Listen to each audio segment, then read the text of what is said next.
Hello all, this is Nandhini Shervinan. So handloom மட்கால நம்ம இப்போ லேட்டஸ்ட்டாக ரீஸ்டாக் பண்ணியிருக்கிறோம். இதில் 2 different colours new colours add on பண்ணியிருக்கிறோம். ஸோ அதுதான் இந்த வீடியோவில் நம்ம பார்க்க போகிறோம். ஸோ ஃபர்ஸ்ட் கலர் நான் கட்டியிருக்கிற இந்த வைன் கலர் அழகாக இருக்குல்ல.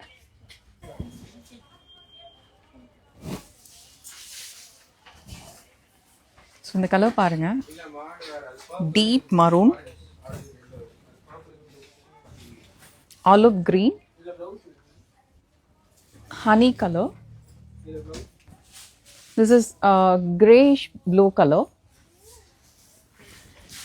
Finally நான் ட்ரை பண்ணியிருக்கிற கலர். இந்த சாரீ ரொம்ப நல்லாயிருக்கும். ஃபேப்ரிக் வைஸ் ரொம்ப சாஃப்டான ஒரு fabric and the design is totally vintage லுக்கில் இருக்கும். ஸோ வின்டேஜ் கலெக்ஷன்ஸ் எல்லாமே இப்போ கொஞ்சம் நல்ல ட்ரெண்டில் இருக்குது. ஸோ அந்த கான்செப்டில் ஒரு வின்டேஜ் ஹேண்ட்லூம் மட்கா சில்க் தான் நம்ம இன்னைக்கு பார்க்குறோம். தேங்க்யூ.